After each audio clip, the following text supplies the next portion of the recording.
こんちは。4G 初めから攻略パート21です。前回は G1 許可証を入手し、G 星1のキークエを攻略しました。今回も装備更新をしつつ、G1 のクエストを進めていくよ。まだ G1 ですが、ドカッと難易度が上がります。気合い入れていきましょう。さて、難易度が上がると言ったが、まずは村の G 級をちょろっとやるよ。最初の相手は原種のザボアですか？素材必要でしたっけ？ザボア自体の素材は一部しか使わないんだが、ちょっと昔馴染みのやつからの依頼でね。G 級初の評価ってこともあって、サクッとクリアしてくるわ。ふう、昔馴染み。さて、ここかな。ちなみに装備は、真打ち技物でなく上位で使っていた高耳が正ベースのものです。前回も言ったけど G1 ってやたら方向台が多いんだよ。高耳つけてるとどの武器種でも楽だと思う。それと前回分のプレイで痛感したのですが、G 級に関しては一段階慎重になるべきと感じましたね。上位までと違ってひるみづらく、火種が痛すぎるので、立ち回り変えていく必要があります。そうだね。最初のキークエ分ならまだなんとかなったけど、後半は強敵揃いだからな。ドスガレ2頭が最難関みたいな話したけど、多分中盤から後半の今が一番しんどいわ。なので、早めに装備を更新したいんですが、当然それには強力なモンスターを狩る必要があります。装備を強化したいけど、肝心の G 級モンスが倒せない。そんな八方塞がりになりがちです。G 級防具を作ったとして、今度は重鎧の確保に苦労するからな。採掘で取れると言っても、G2 に上がらないと確率が低くて集まりづらいんだよ。いざ G 級防具を作っても上位より防御が低い、みたいなことになりかねませんね。上位防具を交えてでもスキル重視で選び、集中して防御力を強化していくのがいいと思います。G 級防具に手を出すとしたら、やっぱりバイカからだね。カブラ X の足は鉄板だ。鉄カブラならまだ御しやすいですからね。デッドリーポイズンで攻略していきましょう。ソロハンターを考えると、もうちょい村で手頃な G 級クエがあればいいんだが、ドスイオス2頭があるだけマシだけど、体験やチャーク使いは困りますね。村だけでは強力な武器は揃いません。どのみち集会場へやらないといけないからね。腹くくって挑んでいくしかないか。それで、モンスターの強さというところで言うと、このザボア原種君はかなり優しめですね。そうだね、上位までとあんまり変わらない。攻撃力は普通に高いけど、今担いでるブラックフルガード界があれば、村 G 級でも10分以内狙えると思うよ。ただ、まだザボアザギルの本気ではありません。この後、アッシュが控えています。原種とアシュは正直比べ物にならないね。このクエを選んだのはちょっと鳴らしたかったのもある。ザボアアシの武器は優秀なものが多いので、周回することになるでしょうね。我々、4G のストーリーは5周目くらいですが、何回やってもあいつは慣れません。ほら、顔出してないで出てこい。原種は癒しですね。攻撃通ってる感触があります。火力スキルは砲術師しか積んでないんだが、さすがにチャーク自体の火力が高いな。調出を入れていけば、G 級でもちゃんとダメージ出るね。10ポイントで敏火力3割増しですからね。コスパ良すぎです。おやおや、もう弱っちまったよ。まだ6分くらいじゃないか。村とはいえ G 級でもこんな早く終わるんですね。4G のチャーク強化万歳。もう、盾強化や盾付きがないチャーク、想像できないぜ。さ、寝るのを待ってお待ちかねの捕獲タイムです。おい、横から余計なのが出てきたぞ。吹っ飛ばされてしまいました。この実況、小型によく邪魔されますね。ゲーム的な設計のせいだと思うが、クリアできりゃ何でもいいや。依頼主のところに戻ろうぜ。懐かしい顔が見られるぞ。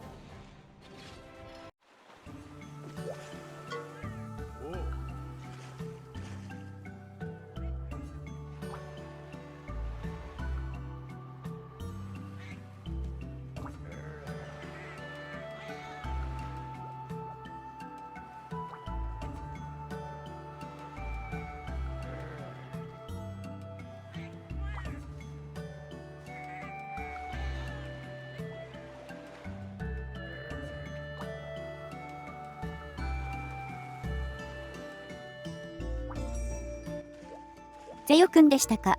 懐かしいですね。トライ系出身ハンター、歓喜だね。ゼヨの依頼クリアで特別な装備が作れるんだが、北進納豆流ってスキルがつくよ。ランナー、不屈、スタミナダッシュの複合スキルですね。組み合わせがマニアックすぎます。何番刀もあるから、ゼオごっこはできるよ。暇で仕方ない人は、一式揃えてみよう。さて、懐かしんだところで、次はどうしましょう。武器を一段強力にするために、今度はあいつに挑むぞ。さて、これですね。砂地とトラサメ、私をサンド。今度はザボアーシュの依頼です。クリアマークがついてますが、気に食わなかったので、テイク2となります。砂漠に適応したザボアなんだが、原種とはかなり色々違ってるよ。ガチの強敵だから、油断せず行こう。まずはアプケロス君たちをしばいて、剣撃エネルギーとなってもらいます。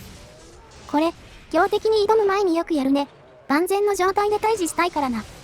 攻撃チャンスを一つでも逃したくないんだよ。裏でやったテイク1では、デッドリーポイズンで攻略しましたが、チャークではどうなるでしょう。いたぞ。いかにも砂漠にいそうな見た目をしている。ドドブラとイーベリオといい、原種が寒冷仕様だと、なぜかアッシュは乾燥地帯に出現しがちですね。寒いところが嫌だからって、何もこんな極端な地域を選ばなくても。もともと種族として厳しい環境への適応力が高いのかもね。寒冷地って、古竜やらティガやら強力なモンスターも多いし。それを言うなら、どの地域もそうですが、まあ、本人たちが納得してればいいですけど。よし、まずはノリいただき。サブタゲが背びれ破壊だからノリは重要だよ。特上ビレは要求数が多いので、報酬面でも重要ですね。背びれって普段は攻撃しづらいからね。このワンチャンスを逃さないようにしたい。高級耳栓が効いております。やはり、ガードがあっても耳栓は重要です。とりあえず、ノリは成功と、そしたら背びれ破壊に全力を尽くすぞ。妥協せず、調出を打ちます。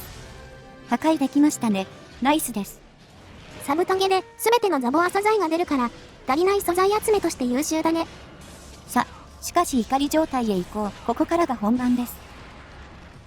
痛い。体力半分なくなりましたけど。ザボアーシュは、怒り時の攻撃力補正こそ 1.25 倍でおとなしめなんですが、大技の威力そのものがかなり大きく、攻撃面でかなり強力なモンスターです。原種は割とゴリ押し気味でなんとかなったけど、アシュには全く通用しないね。膨張してるからって調子乗って殴ってると、あっという間にキャンプ送りだよ。原種の時に慎重に動くべきと言ったのは、主にこいつとの戦闘で感じたことですね。まあ、防御面は割と薄めだから、メリハリ効いた両モンスだとは思うけどね。慣れるまでは、火力と攻撃範囲がやばくて苦戦必至だよ。動きも割と俊敏ですからね。あと、この麻痺も脅威です。大体はプレスされて大ダメージをもらいます。麻痺液はアクセントっぽく使ってくるんだけど、体力満タン付近じゃないとそのまま落ちるからね。基本的には、ヒットアウェイを徹底して、怒り時に無理しないのがいいですね。怒り時は、一発殴って横に抜ける。あとは様子見でしのぐ。くらいでもいいよ。欲張って一発食らっちゃうと、リカバリーがかなり難しいからね。膨らんで転がってくる攻撃とか重ねられると、まず避けられませんからね。しかしながら、ここでは欲張って落とし穴を張っていくよ。膨らんだ状態ではまってくれると、肉質が軟化したまま殴り放題となります。それに、ちょうど怒り解除してかかってくれましたね。これはいい落とし穴でした。仕掛けるのにもリスクあるけどね。まひったり飛ばされないように気をつけよう。これも脅威ですね。膨らみを解除する水ブレスです。ボディープレスより威力が高い上に、水属性やられがしんどいです。発生も早いし、旋回しながら出してくるからね。常に警戒してないと当たりがちだよ。原種ではもっさりしてただの的だった膨張ですが、アシュだとスピード感あって手強いですね。この辺はメリハリついてていいんじゃないかな。一転して気が抜けない相手になってる。装備が揃ってない状態のソロで挑むには、かなり難易度高いと思うよ。生息地が変わるとこうも違う進化をするんですね。鉄カブラーシュは見習ってほしいです。おい、やめて差し上げろ。温情で追加されたみたいになるぞ。さて、今のところ順調ですが。順調じゃなくなった。体力7割近く吹き飛んだ。この装備、すべての部位が水耐性マイナスなんだよ。火には強いんですけどね。ガルルがクラビ、カブラの混合だとこうなります。あれ、ザボア君移動しちゃった。ペイントつけてねえじゃん。砂漠の方行きましたかね。探してみましょう。やっと見つけたよ。2、3分探してたんじゃないか。移動範囲狭いと思って油断してましたね。横着せず、ペイントつけとくべきでした。最初に砂漠見た時いなかったじゃないか。やめてくれよほんと。で、時間も10分針に突入しちゃいましたね。15分くらいで倒したいところですが。まだ頭壊せてないんだよな。牙も必要だから、なるべく破壊したい。頭破壊で 100% なので良心的ですね。必要数はそこそこといったところ。ブレス系の攻撃が怖すぎる。どこからでも落ちる可能性あるからな。さ、これは攻撃チャンス。頭壊れたぞ。うまくヒットしたな。膨らんだ状態って、各部位の判定とか肉質は通常時と同じっぽいですね。肉質が変化して柔らかい状態と思ってたのですが、腹の肉質判定がでかくなるだけのようです。肉質データにも膨張状態で分けられてないんだよね。ずっと勘違いしてたよ。アシュの腹は切断65の氷30とガバガバです。氷双剣で乱舞とかしたら楽しそう。強属性の調質なんかもぶち込みたい肉質だが、さすがに入りづくすぎるな。ただの突進で半分くらい削られましたからね。命がいくつあっても足りません。さあ、だいぶ削ったけど、なんだかんだ17分台に突入か。チャンスを作れてないのはありますが、結構体力多めですね。肉質も原種より硬くなってるからな。すぐ膨らんでくれるのはいいんだけど。膨らんでる時間自体は短いし、被弾リスクも大きいですからね。見た目以外、原種とはほぼ別物と言っていいです。個人的には原種より面白いかな。攻撃力は理不尽気味だけど。もうようやくフィニッシュです。お疲れ様でした。途中の迷子がなければ、ギリ15分以内だったくらいかな。とりあえず、無事終わってほっとしてるよ。ただ、次の装備にこいつの素材が必要です。多分まだまだ足りないはず。しんどいが、頑張って周回してくるか。これで終わっただろ。強力麻痺袋で沼ったわ。ザボアと共に、数体のアルセルタスアシュが犠牲となりました。で、作るのはこれだね。麻痺属性のチャーク、ハブーブだ。なんと、覚醒不要のチャージアックスは、生産ではこれ1系統しかありません。攻撃力、切れ味、スロットが高水準でまとまっており、非常に優秀な武器です。まだ白は短いんだけど、麻痺もあるから役立つだろう。次からはこれを使って攻略していくよ。お次のキークエは G1 最強、もとい最強の相手ですね。印象に残ってる方も多いと思います。ある意味で楽しみだったよ。どんな絶望を味わわせてくれるのか。さて、これだね。表銀を奏でる水打流。ガララーシュ来ましたね。この子はとにかく悪評にまみれています。動きそのものは、原種の水属性版って感じで、そんなに変わりないんだけど。百聞は一見にしかずか。この辺はやりながら話そう。初期位置はここでしたね。光線は少ないですが、印象に残ってます。今、だいぶ不自然な動きしたな。強制的に発見モーションに移ったのか。少し体をくねらせただけですが、地味に薬ダメージ入ってますね。まあいい。こんなのは些細なことだ。こいつの特徴一つ目、まずガチガチの肉質ね。原種は、最大弱点の頭こそ狙いづらいものの、足や尻尾を殴ってダメージを稼ぐことができた。冥光による方向の共鳴やトリッキーな動きはあれど、ひるみも取りやすく、戦って楽しいモンスターでしたね。ところが足は、原種の弱点だった頭、足、尻尾が鬼のように効果してるよ。弱徳が通るのは、前足と背中と尻尾についてる撥水口だけだね。当然、前足や背中は普段殴れませんので、実質、尻尾の先しか殴るところがありません。適当に狙うと、頭や足に弾かれて危険ですからね。そういうわけで、ガララ足はとにかく戦ってて手応えがないんだよ。当チャンネルではたびたび、リスクを取ると柔らかい部位が狙えるメリハリを押していますが、この子は、その真逆を行くモンスターになっています。近接の対策としては、チャークの超質連打が手っ取り早いよ。胴体が長くて、瓶がフルヒットしやすいのは原種と変わらない点だからね。デッドリーポイズンでじわじわ削る手もありますが、ガララに毒はあまり有効ではありません。時間をかけることで、かえって自利品になるので、上質で攻めるのが良いと思います。今回は榴弾でやってるけど、胴体を狙えれば、火の強属性も有効っぽい。火は、足や尻尾には通りが悪いので、ちょっと慣れないと進化を発揮できなさそうです。で、次の特徴は、やっぱり行動面かな。G 級相応の攻撃力と巨体による攻撃範囲、そして頻発する地味な削りを完備しています。それから、この撥水口をばらまく行動ね、原種の名工に相当するんだけど、これは、本体が吐き出す水ブレスを跳ね返す性質があるよ。跳ね返ったブレスは、どんな角度からでも正確にハンターを狙って飛んできます。威力自体は抑えめですが、行動を制限されるタイプのギミックですね。一応、自然に壊すことはできるよ。切れ味は犠牲になるけどね。殴れば一発で壊せますね。まあ、こうして直でブレスもらうこともありますが。水属性やられもしんどいな。一置きのためのダッシュがしづらくなる。ともかく、こういった全要素が噛み合って、だいぶストレスフルなモンスターになってるよ。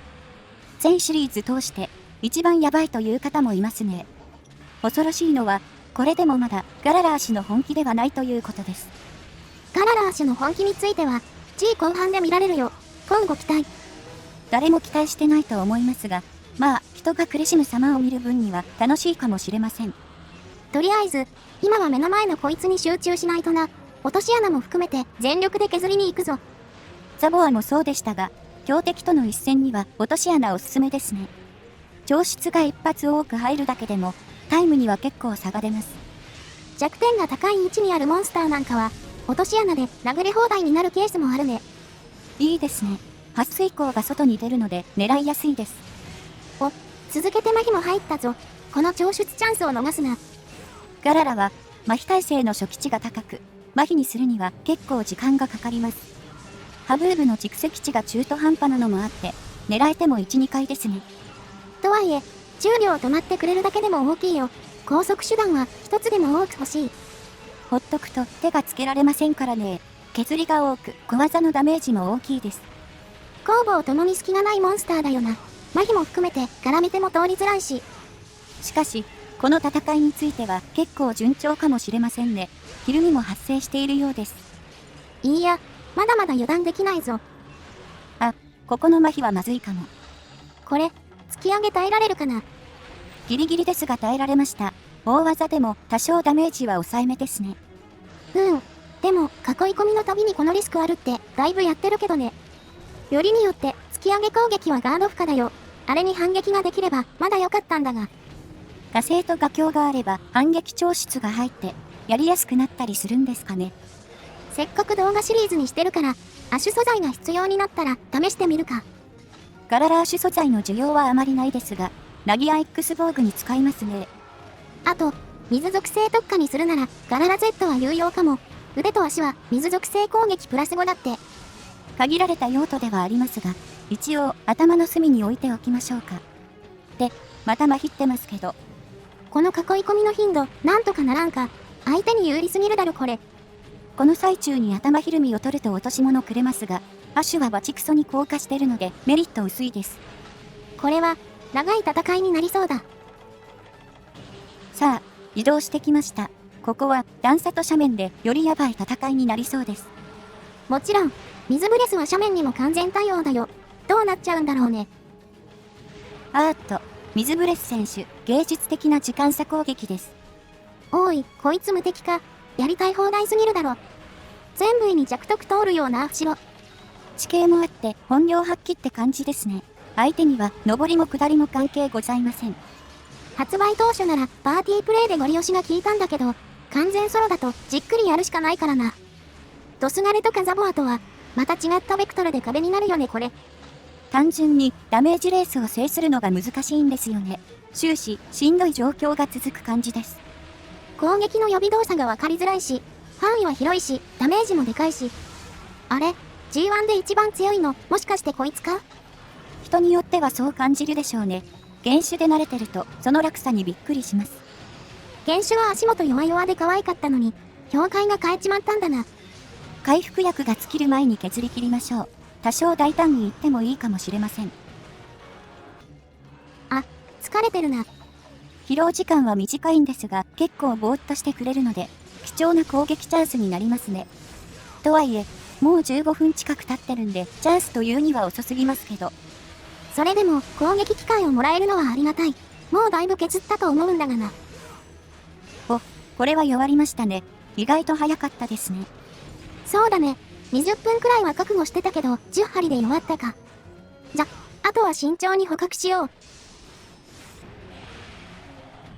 ほら、終われ。お疲れ様でした。タイムは15分半くらいでしたね。最後昆虫に邪魔されまくってしんどかった。このクエストやばすぎね、本当に。しかし、これで G1 のヤバクエストはあらかたクリアできましたね。そうね。あとは割と癒しモンスばっかりだから、落ち着いた気持ちでやっていけるよ。ほい。じゃあ、癒しモンス2頭のキークへやっていきますか。大地と魅惑とハンターと印象的なクエスト名ですね。カロリー高いクエが続いてましたんで、ストレス解消させてもらいましょう。なんだかんだで G1 のキークエも少なくなってきたな。サクサクっとやってきましょう。お、秘境じゃん。と思ったけど、秘境探索術ついてたわ。ちょうどここはレイヤの初期位置でした。このまま戦闘開始といきましょう。毎度思うけど、秘境ってどうやってたどり着いてんだろうね。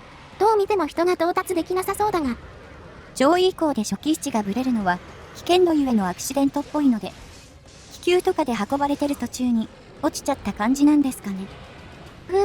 そうすると、キャンプに船があるマップは説明がつかないが、まあいいか。開始時だけ行けるエリアとしての秘境は、エリア製の作品じゃないと見られないね。一応、ライズ系に関しては、行くのが難しいエリアを秘境みたく扱ってますよね。ワールドにはなかったですが、ワイルズはマップが広いのでありそう。フィールドも広いし、拠点同士もシームレスなんだっけ。探索だけでめちゃくちゃ遊べそうだよね。グラフィックが進化してるので、見て回るだけでもいろんな発見がありそうですね。そんなわけで、レイヤ戦なんだけども、こいつはほとんど上位と変わらんな。一応、アシュの噛みつきと尻尾のコンボがあるけど、炎が出ないからモーションとしては弱いね。登場は遅いですが、少なくともドスガレとか最初のアシュたちの方が間違いなく強いですね。と思ったらフルフルアシュが合流しちゃいました。おい早いな。初期位置隣だったのか。なるほど。こうやって難易度を上げてくるか。たちの悪い抱き合わせ販売かよ。せっかくスタン取れたのに活かしきれませんでしたね。とりあえずレイヤーを移動させましょう。G 級のフルフルアシュは飛び道具の豊富だからね。2対1はとてもじゃないができん。とりあえず後のこと考えてペイントだけつけとこ。見失うと面倒ですしね。で、気を取られてたらブレスを食らってしまいました。ダメージでかいっすね。非耐性結構高いんだけどな。怒り状態とはいえ火力高いね。レイヤといえど G 級ですからね。これはちょっと慎重にいかないといけません。そんじゃ、隣のエリアで待ちますか。ここも合流の危険性がありますが、とりあえず分断を待ちます。来た来た。意外と早かったじゃん。友達との待ち合わせ感覚で接していきます。余裕しゃくしゃくです。いや、なんか、肉質が柔らかいって素晴らしいよね。効いてるって手応えがあるから、殴りがいがあるよ。さっきまでは岩みたいな肉質切ってましたからね。弱点を殴れることのなんと素晴らしいことか。ハブーブも心なしか喜んでるように見えるね。本来、斬撃で麻痺を蓄積させる武器だから。これ、お世話になったチャーク使い多いでしょうね。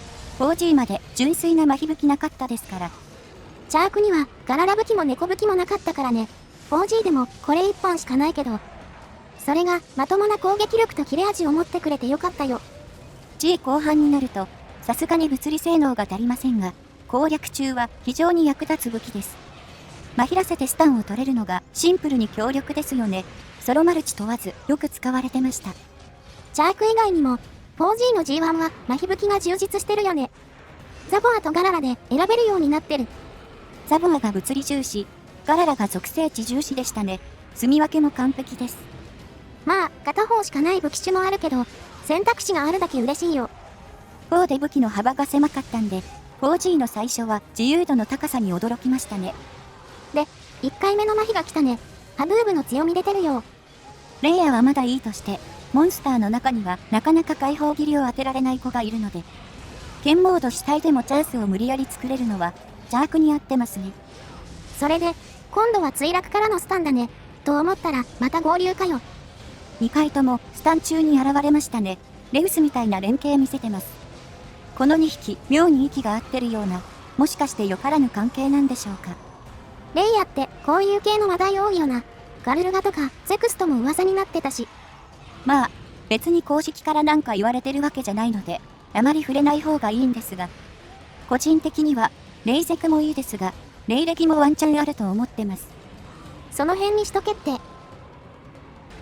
さあ、フルフルは意外に早く移動してくれました。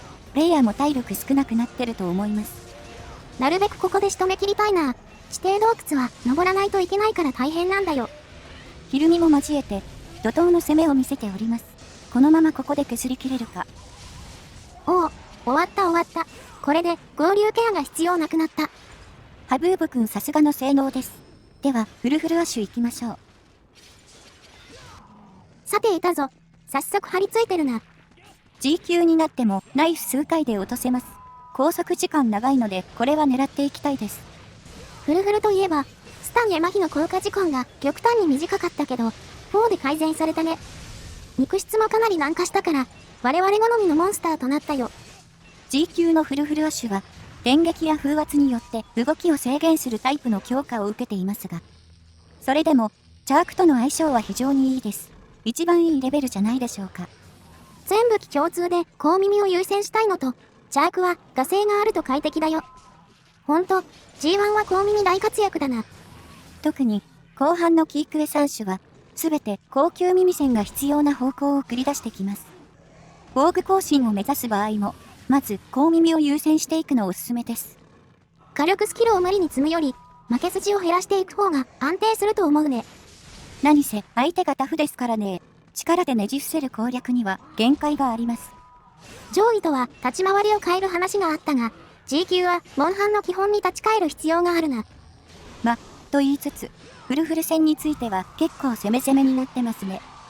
なんかね、ひるみ耐性低い気がするのよ。適当な硬質でもすぐのけぞってる感じ。この辺とか顕著ですね。尻尾も翼も一発でひるみが取れてます。そのまま麻痺に行こうか。今回は色々とうまくいくな。チャークのフルフル戦は楽しいですね。ゴリゴリに地上戦してる感じあります。天井にはよく張り付くけど、すぐ降りてきてくれるしね。理不尽なモーションも少ないから、いいモンスターだと思う。トリッキーな飛竜のイメージがありましたが、4G の G 級個体は積極的に仕掛けてくるので、次々と攻撃をさばいていく、独特の面白さがあります。チャーク的には、フルフルの素材も重要だしね。雷の強属性が強化できるんだけど、攻撃力864の雷380、会心 15%、素で白ゲージにスロット2とかなり高性能だよ。ハブーブが攻撃力792の会心0ですから、スペックかなり高いですよね。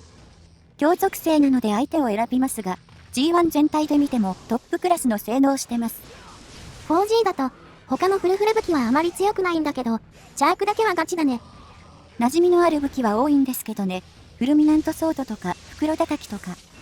セカンド G と比べて属性重視になったからね。物理重視はライバル多いから仕方ないけど。さあ、とっさの GP も割いております。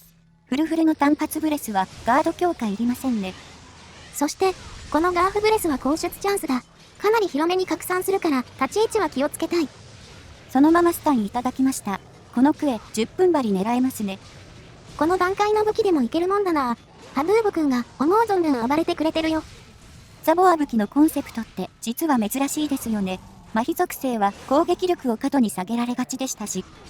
まあ、パーティープレイを考慮したバランスなんだろうけど、倍率が低すぎると持つ気にならないんだよな。その点、4G は全体的に麻痺武器が強いから、そこは気に入ってるよ。さあ、移動してきました。だいぶお疲れのようです。V 破壊もできたし、理想的な展開だったわ。フルフルアッシュ、普通に楽しかった。正面から殴り合えるモンスターいいですね。ガララーシュ君はこの動画見て勉強してください。はい、麻痺2回目いただき、コンスタントに麻痺取れてるな。属性値180でも意外と足りますね。そのままクリア。タイムは14分くらいか。最初に合流した時はどうなるかと思いましたが、案外すんなりいきましたね。このクエスト、キークエである他にも、いくつかのクエの解放条件になってるんだよね。その中に、リオレイヤー種2等クエがあるんだ。次回は、それからやっていきたいかな。レイヤー2等クエは、素材交換の解放クエストです。チャーク的には重要な防具の素材になります。次回は、いよいよ最初の防具更新をしつつ、残りのキークエを終わらせましょう。早くも G2 が見えてきたね。引き続き頑張るぞ。はい、G1 としての2パート目でした。多分、今回が一番しんどい回だと思います。